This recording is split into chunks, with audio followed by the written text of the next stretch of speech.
Hello everybody. I thought I'd do Oscar today. I am trying to get these little ones out quite regularly actually, and giving them some time with me.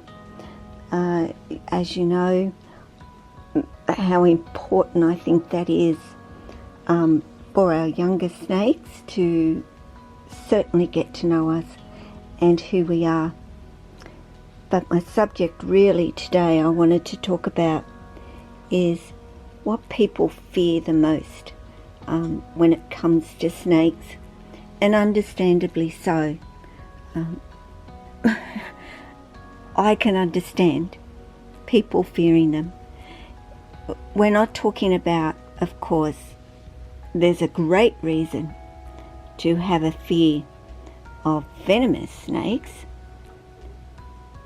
understanding that people also can have a fear of non-venomous snakes. It's out there as well, and there's a reason, as we would know, why that is too.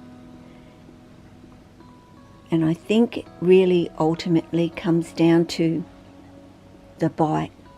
More than anything, it's the bite.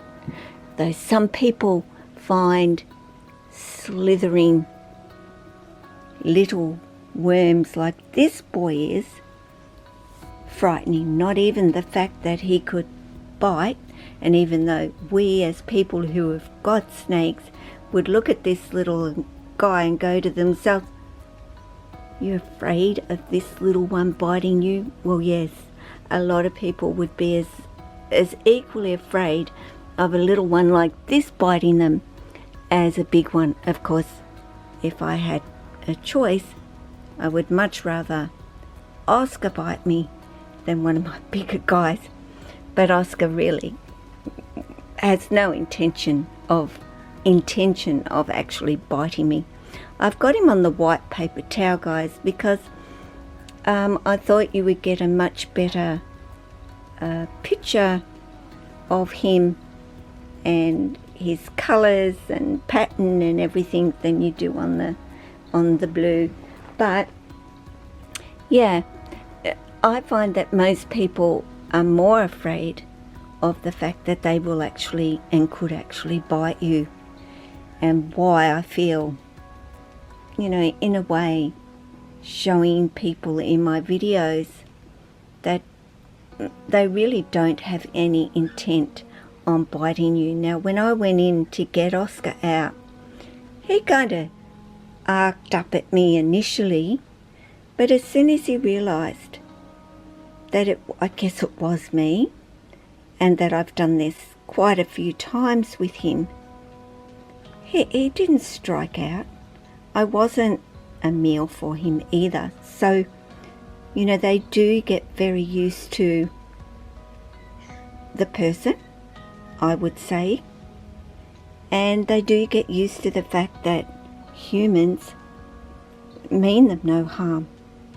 That is really ultimately what we have to let them know, is that we may be big and look like something that might hurt them, but we also have to let them know that that is not our intent.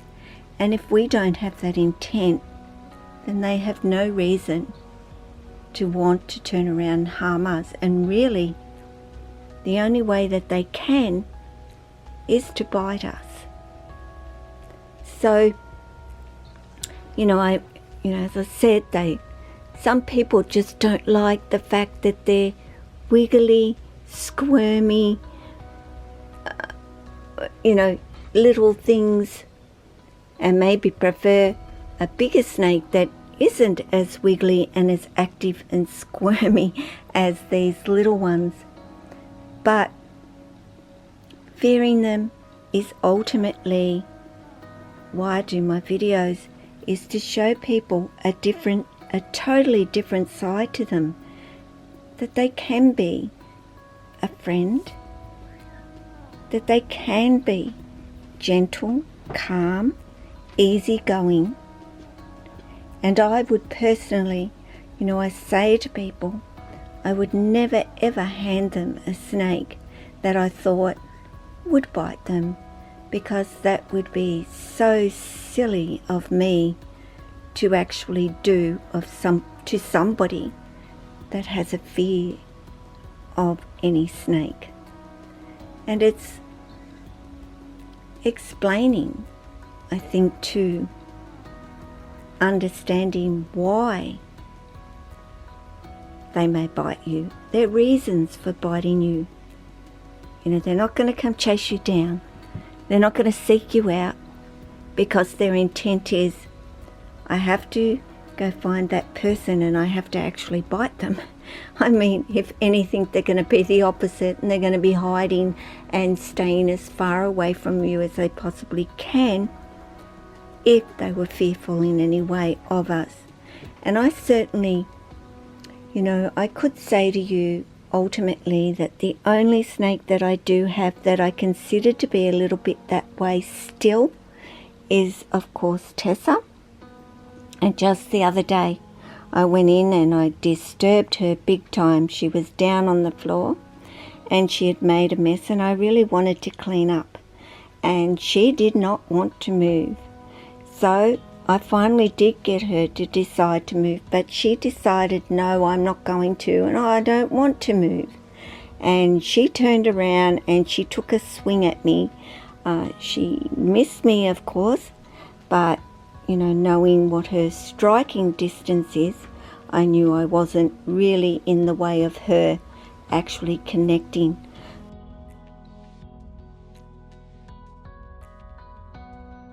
But, you know, that was about me disturbing her. And she really did not want to budge an inch for me. She was determined that I would somehow get in under her without her having to move, and it just doesn't work that way. But I could go in now and get Tessa out, and she would be perfectly fine. Because I do know that on average, Tessa also knows, I'm not out to harm her, I'm not going to harm her, and she has no reason to do that. So the fear of them, and if anybody else can tell me really what they feel would be mainly their reason for fearing a snake, other than the fact that they can bite, and we're talking non-venomous. Venomous, man, I don't want to be bitten by a venomous snake either. And no, I would not have any venomous snakes. Do I, or would I not? I guess the word is, if I had the opportunity to be shown how to work with them and learn more about them, no, I'm not afraid enough to not take the opportunity to learn about how to work with venomous snakes. I just wouldn't keep them personally, for the fact that if I got bitten, and even though these days with the anti-venin and everything that's out there, you know, I'm not likely to die from a bite, but I certainly know I'm not going to die from a bite from one of these guys. But the sooner you start handling, the sooner you start interacting, you know, little Oscar, he just wants to go and go and go. He's not worried and bothered by me. He's only bothered by me because I'm trying to stop him from going and going and going. So anyway, leave a comment and let me know what it is that you fear more about them. The bite, the fact that they're little squiggly, squirmy things. You know, I've got friends that are afraid of birds. Not of the bird, but of the feathers. You know, is it the look of the snake? Is it the feel of a snake? Although if you're afraid of them, I doubt that you've never actually physically touched one. And to touch one is beautiful. They're so soft and smooth, and it's very calming actually to hold one in your hands. But as you can see, Oscar's getting a little bit of length on him. He is growing. He is eating well. And I'm very pleased with how he's going. And I do hope to breed Oscar. And my plan is to breed him. Just getting of course, 100% Azanti girl for him, so that we can have some little Azanti coastal carpet pythons. And I'm really, really looking forward to it.